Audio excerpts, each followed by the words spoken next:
வணக்கம். குரு வக்ர பலன்கள் 2024 முதல் 2025 வரை. குரு பகவான் வக்ரம் பெறுகின்ற 150 நாட்களுக்கு உண்டான பலன்களும் பரிகாரங்களும்.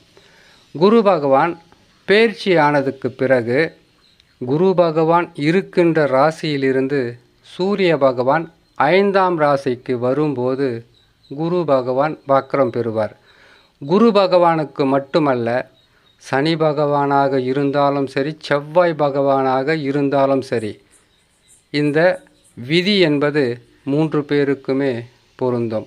புதனும் சுக்கிரனுக்கும் இந்த விதி இல்லையான்னு கேட்டிங்கனாக்கா, அது நட்சத்திர சார கணக்கில் வரும்.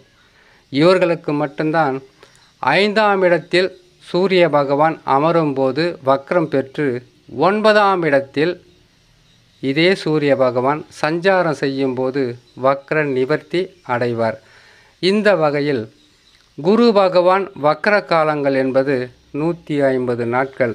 15/10/2024 புரட்டாசி மாதம் 29ஆம் தேதி காலை, செவ்வாய்க்கிழமை காலை 10 மணிக்கு வக்ரம் பெறுகின்ற குரு பகவான் 11/2/2025 தை மாதம் 29ஆம் தேதி செவ்வாய்க்கிழமை காலை 10 மணிக்கு வக்ர நிவர்த்தி அடைவார். இந்த 150 நாட்களில் ஏற்கனவே போட்டிருக்கிறது மேசம், ரிஷபம், மிதுனம், கடகம், சிம்மம், கன்னி ராசிக்காரர்களுக்கு ஒரு பதிவு போட்டிருக்கும். அடுத்ததாக துலாம், விருச்சகம், தனுசு, மகரம், கும்பம், மீன ராசிக்காரர்களுக்கு இந்த பலன்களாகப்பட்டது சிறு பாதகமாக இருந்தால் பரிகாரங்கள் செய்து உங்களுக்கு உண்டான நற்பலன்களை பெற்றுக்கொள்ளலாம். குரு பகவான் எப்பொழுதுமே ஒரு சுபகிரகம். இந்த சுபகிரகம் என்பது சுபத்தன்மை வாழ்ந்த இடத்தில் இருந்தால் சுபகிரகம். இதே கன்னி ராசிக்காரங்களுக்கு 8ஆம் இடத்தில் இருந்தால் சுபகிரகம் சுபத்தன்மை வாழ்ந்து எந்த நற்பலன்களும் தந்திருக்காது. குரு பகவானும் ஜென்ம ராசியில், ராசிக்கு 3ஆம் இடத்தில், ஜென்ம ராசினாக்கா 12 ராசிகளில் பிறந்தவர்களுக்கு, மேசம் முதல் மீன வரையில் உள்ள 12 ராசிகளில் பிறந்தவர்களுக்கு ஜென்ம ராசி என்று அந்தந்த ராசிகளில் குரு பகவான் அமர்ந்தால் ஜென்ம ராசியில் அமருகிறார் என்று அர்த்தம். ஜென்ம ராசியில் அமரும்போது கடுமையான கஷ்டங்களை கொடுப்பார், ஆனால் ஒரு சில நன்மையாவது செய்வார். 3ஆம் இடத்தில் எண்ணற்ற துன்பங்களை கொடுப்பார், முயற்சிகளுக்கு தடைகளை கொடுப்பார். பெரிதளவு வெற்றி என்பது கடினமான போராட்டத்துக்கு பிறகு கிடைக்கும். 4ஆம் இடம் என்பது சுகஸ்தானத்தை பாதிப்பார். 5ஆம் இடத்தில் சிறப்பான பலனை தருவார். 6ஆம் இடத்தில் நோய், கடன், பகை, எதிர்ப்புகளோடு போராட வைப்பார். 7ஆம் இடத்தில் நற்பலன்களை தருவார். 8ஆம் இடத்தில் அமரும்போது செய்யாத தவறுகளோ செய்த தவறோ, நாம் அறிவற்றுத்தனமாக செய்தது, ஒரு வேளை கேட்டிங்கன்னா அதிகப்படியான நம்பிக்கையால் செய்தது, இவர்கள்தான் முக்கியம் என்று உங்களுடைய வார்த்தைகளை உண்மை என்று நம்பி சொன்னது, இவைகளால் கொடுக்கல் வாங்கலால் குடும்பத்தால் பல பிரச்சனைகளை கொடுப்பது இந்த 8ஆம் இடம். 9ஆம் இடம் சுபத்தன்மை வாய்ந்தது. 10ஆம் இடம் செய்யும் தொழிலுக்கு ஆபத்தாக விளையக்கூடிய ஒரு ஸ்தானமாகும். 11 மிகவும் உயர்ந்த ஸ்தானம். 12 விரயங்களை கொடுக்கின்ற ஸ்தானம். இத்தனை ஸ்தானங்களையும் வைத்து கொண்டிருக்கக்கூடிய குரு பகவான் வக்கரம் பெறும்போது துலாம் ராசிக்காரர்களுக்கு எத்தகையான பலன்களை கொடுப்பார்? இப்பொழுது துலாம் ராசிக்காரர்களுக்கு 8ஆம் இடத்தில் இருக்கிறார். 8ஆம் ராசியில் அமர்ந்து கொண்டு குடும்பத்தில் பிரச்சனை, வருமானத்தில் பிரச்சனை, கணவன் மனைவிக்குள் பிரச்சனை, செய்கிற தொழிலில் பிரச்சனை, உங்களுக்கு கொடுக்கல் வாங்கலில் பிரச்சனை, எப்போவோ செய்த சில தவறுகளோ உங்களை அறியாமல் செய்த தப்புகளுக்கோ இப்பொழுது தண்டனைகளை அனுபவிக்கக்கூடிய ஒரு சூழ்நிலையில் இருப்பார்.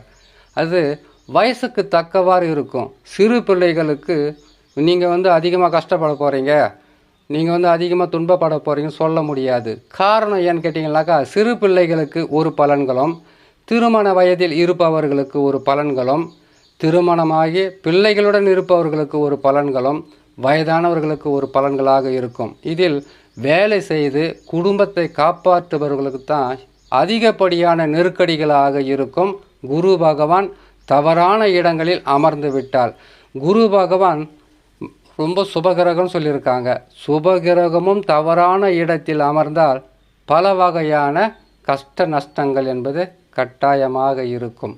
ஆகையால் துலாம் ராசிக்காரர்களுக்கு குரு பகவான் வக்ரம் பெறுகின்ற 150 நாட்கள் என்பது விடாத பேஞ்ச மழையிலிருந்து மழை விட்டால் சத்தமும் இல்லாமல் பிரச்சனையும் இல்லாமல் ஒரு அமைதி நிலவும் பார்த்தீங்களா, அந்த மாதிரி ஒரு மன அமைதியை கொடுக்கின்ற ஸ்தானம்தான் அவர் வக்ரம் பெறுவது.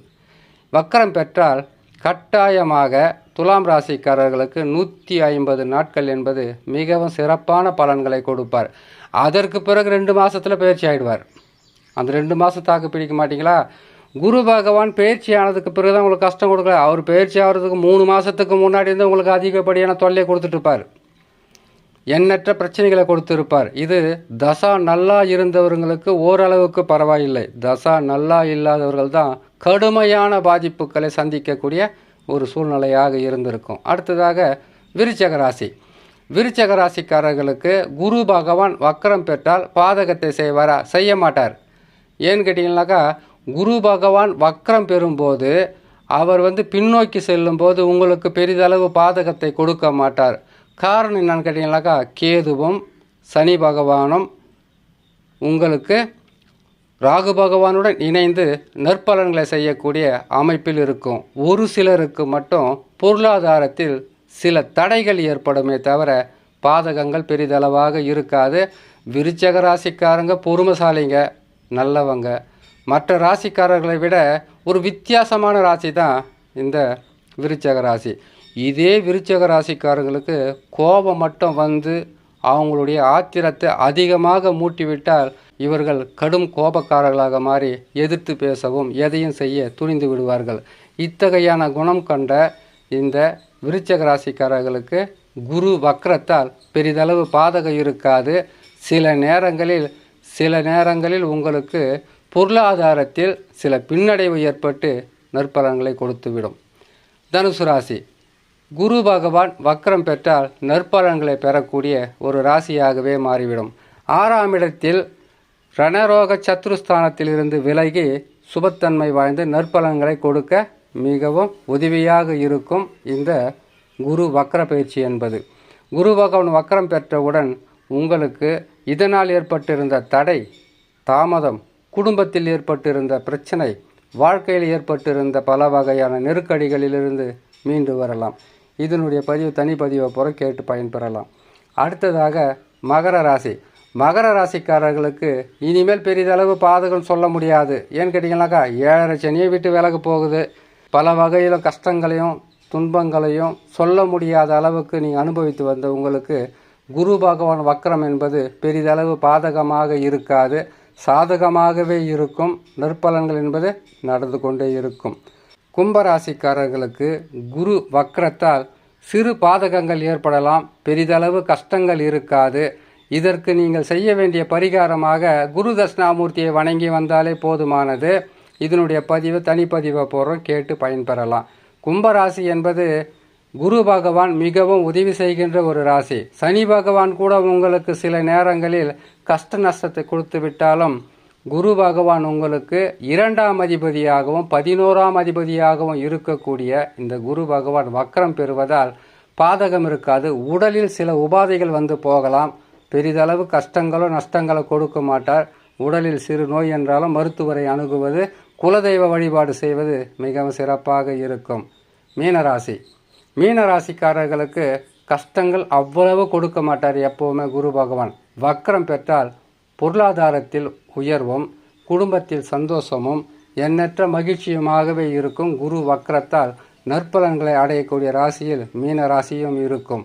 இத்தகையான சிறப்பான பலன்களை குரு பகவான் மீனராசிக்காரர்களுக்கு கட்டாயம் செய்வார் என்று சொல்லி இன்னொரு நல்ல பதிவில் உங்களை நான் சந்திக்கிறேன். நன்றி, வணக்கம்.